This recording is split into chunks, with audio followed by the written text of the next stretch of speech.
right, it's Freedom Phil. We rolling? Let's get into it. By the way, like, subscribe, and always turn up the video speed. Why do I say that? Watch videos faster. I know this is going to piss off some of my people, particular crowd, my chosen profession.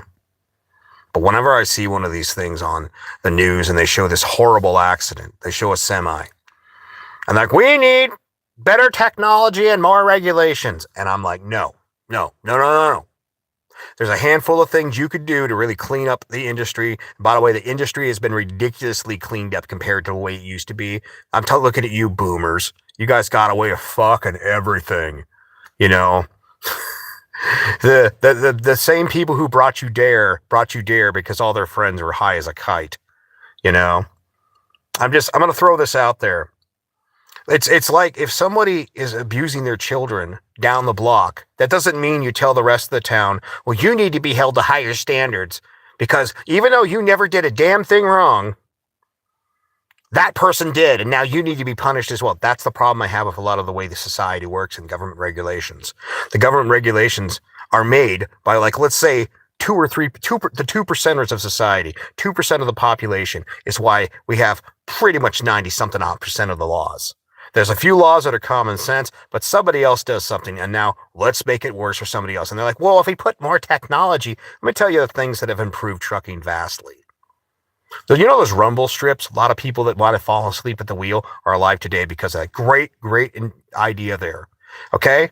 You know something else that works really good with trucking? Common sense. The other thing is, if you have laws, actually enforce them. What am I talking about? Okay.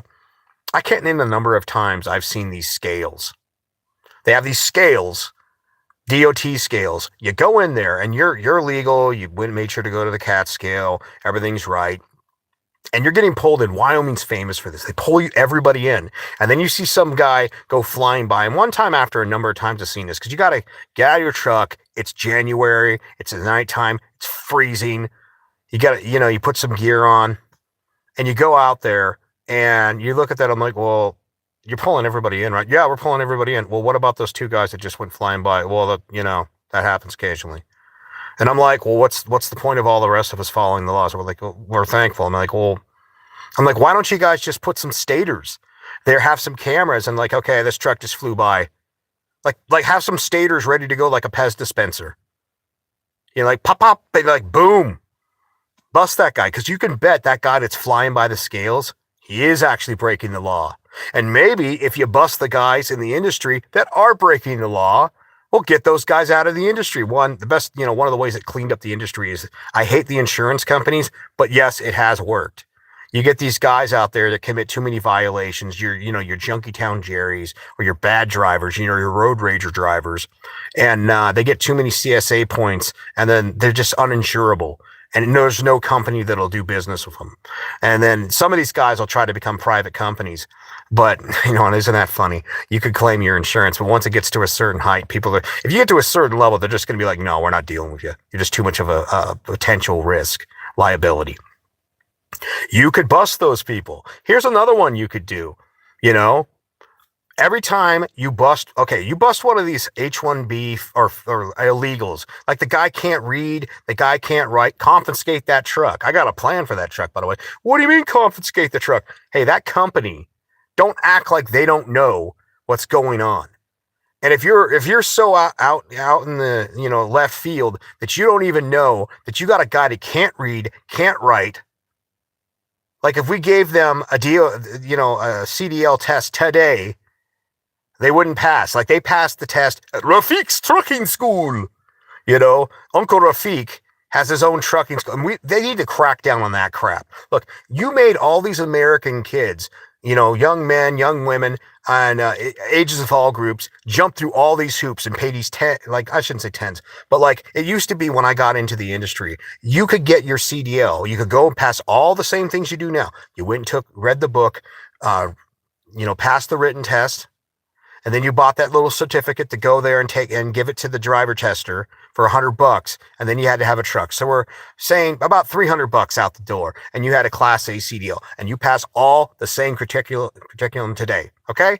There's absolutely no reason to make it cost as much as they do. But you did. You made as a, well, we're going to make these official trucking schools, which how convenient was it that these trucking schools were the mega companies, CR England, Swift, whatever name, think whatever Warner probably has, some of these ones that have the big trucking schools. Why? Because it's a giant way to take taxpayer dollars and these people's dollars and get these guys stuck working at your companies. The entire system was geared for that, to the point where if you haven't been in the industry for a while, even though you have a CDL, they'll be like, well, we can't hire you because you don't have any experience. I got 9 years of experience. What changed? Well, things have changed. What changed? What, everybody's using automatics now, so it's easier? Well, the computers. Okay, so you change the computers and you have to learn a few new things like you do every time you guys change computers. Woo! Nothing changed. Okay? But you've made this industry onerous to get into, where it used to be for a while there was $3,000, or you just work for a company for a year being their, being their cheap meat in the seat. That's the truth of it. And a lot of times when you were that cheap meat in the seat, you were also, some guy was leasing a truck and you were like basically doubling his miles. That's why they would do it, because they could double the freight, double the miles. It was like a sausage factory. It's the best way to put it. And then you make these CDLs cost $5,000. Meanwhile, foreigner can't speak the language. I don't care, what country you're from. Lafik's trucking school, or, Pablo's trucking school, or whatever. I don't give a shit. This guy comes over, can't speak the language, can't do this, doesn't understand no U-turns here, just does it. Well, in India, this is just fine. Wow. You could have busted that guy, because there's probably a dozen, God knows how many times that guy blew by a scale. And it's like, you see this type of crap, and it reminds you of what you see in like Chicagoland. And you won't see it all the time, but you'll see these can haulers, these day cabbers. I call them day crappers. Like, look, their truck has like baling wire and duct tape to hold the mirrors on, and it's falling apart. Now, if this truck was ran through scales, yes, they do profile at scales. A cleaner truck and a better taken care of truck, like if even the older trucks, the ones that look really good, don't get hassled as much because they know that guy spends his money to keep that thing up to par. But if that guy got ran through the scales, they'd look at it, find a dozen and a half violations, and get that guy and that truck off the road until he's either roadworthy and that truck's roadworthy. But instead of having some state patrolmen, like a Pez dispenser ready to rock and roll every time someone jumps the scales, you just are like, yeah, well, what are we going to do about it? And here's another thing, you could confiscate some of these foreigners' trucks, or even some of the Americans that do some serious violations. And here's the plan, because we can't just blame all these problems on the truckers. I can't name the number of times I was driving through a city and I'd look down and I'd see these people on their cell phones. You could take a truck and a trailer and load it with cameras. You could take where the sleeper berth is and have a guy, in a chair there with a bunch of computer screens. Once again, the Pez dispenser system of state patrolmen. You're driving around this ghost truck, this hidden truck around town. And every time you see one of these people, what they'll do is, instead of setting their phone maybe on the dash or something to cover it so it doesn't get warm, they'll sit there and they'll have it near their steering wheel, and they'll look down. They'll their head will bob. They'll be like, huh, and they keep on looking at their damn cell phone when they're typing something. Now let me tell you something. You could make so much money, like let's say $1,500 a ticket. And maybe if this happens too often, maybe public caning as well. Like, you get caught doing this a second time, it's time to be caned. I'm just saying. A little ass fleshlight. I don't care, man, woman, child. I don't care if you're a teenager. Like, if you're so dumb and so irresponsible, by the way, it's not that we need automated vehicles. It's just that you motherfuckers should be on a bus. You guys obviously don't know how to drive. So you get these trucks out there and they're recording the people, catching these people. Because I don't know if you notice, I don't know what it is these days, but if you get caught as a trucker, doing this sort of thing, I think it's like $2,500 for the driver and like, I don't know, 12,000 or 15,000 for the company. And by the way, your serious CSA points going up there, and then your insurance rates would go up right there. It's a serious violation for truckers. And yet, when I see people, when I look down from my cab, I'm just driving along, I look over what's going on next to me, and I see some jackass in an SUV or somebody in a car bobbing their head, like one of those birds going into the water, bobbing their head, looking at their cell phone. What are you doing? What are you doing to keep this road safe? And people are like, why are you so animated about this? Because every time there's a major accident involving a truck and some family or something, we need more regulations. No. You need the laws that are there to actually be enforced, and you need common sense. Common sense is, hey man, don't tailgate people. If someone cuts in front of you, just make some more space. If someone's not right next to you, slow down, get them away from you. If you're trying to pass a guy and you're gonna get off the freeway pretty quick here, like it's gonna be like less than a few minutes to get off the freeway, just stay in this fucking lane that you're in. Just stay in it. You already got the game win. You already got the correct lane. Don't even worry about it. Somebody's tailgating you behind you, slow down until they pass you. That way you've got all the space around you. If something emergency happens, like let's say that little car is next to you, that minivan, and you blow out one of those big tires. They could freak out and then careen into other traffic. Try to keep as much space around you. You got a solid line, you got a dash line. Stay between them. If you want to listen to a podcast, listen to it as an audio. You want to listen to something, the phone basically, like you use it like a radio. You listen to it. You don't watch shit. You watch the road. There's this crap that I see with people out there where they're like, you got people that frankly shouldn't drive a car. By the way, this is another one I'm going to bring up. It's going to piss off some old people. There's a lot of you old farts you can't back up your SUV.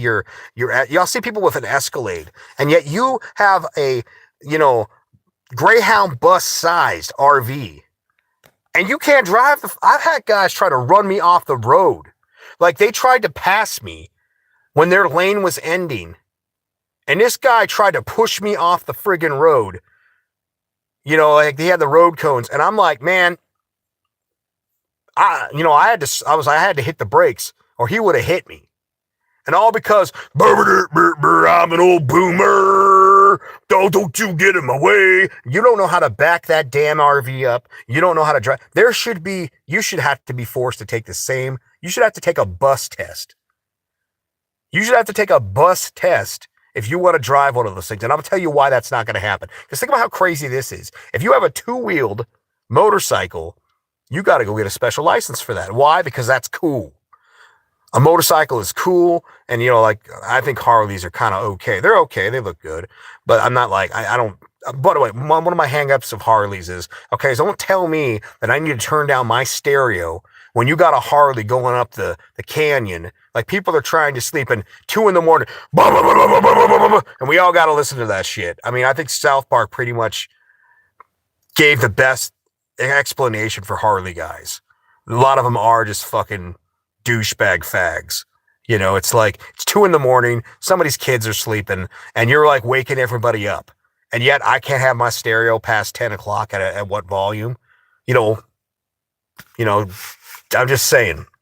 But you got to have a special license for the two-wheeled vehicle. But you could drive a damn land yacht down the road at like 80-something. You're 80 years old and you can barely back up your SUV, but you're driving something the size of a Greyhound, pulling your SUV behind it. Nah.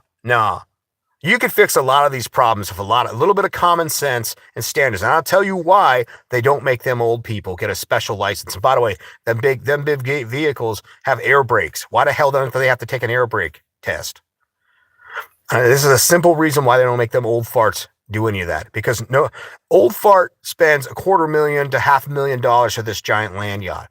They're not gonna, if they had to be inconvenienced with going to pass some type of CDL, large vehicle test, they wouldn't buy that land yacht. But people will buy that Harley because it's cool. Chicks dig me in my Harley. Harley sells sex. Land yacht sells, it just sells. Some rich person's like, screw it, I got a ton of money. I'm an old rich person. Let's go buy the giant land yacht.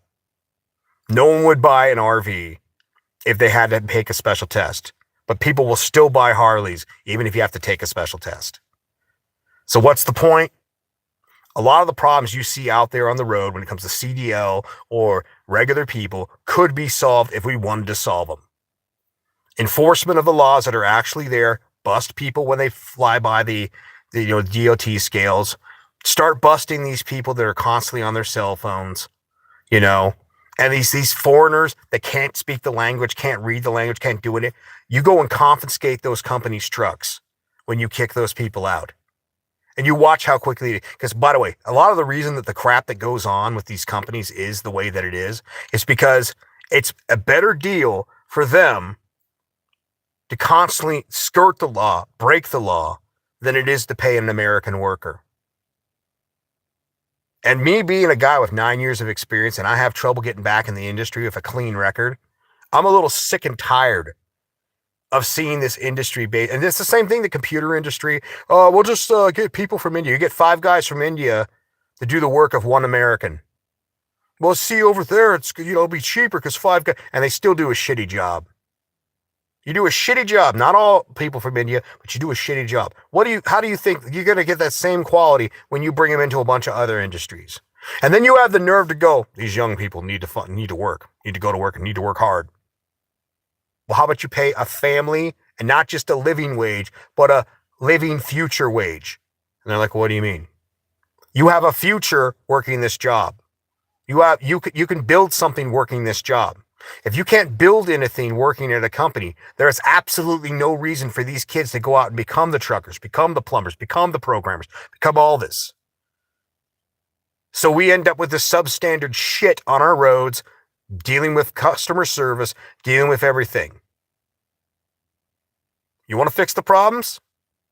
You start taking on the companies and you start actually enforcing the laws that are there.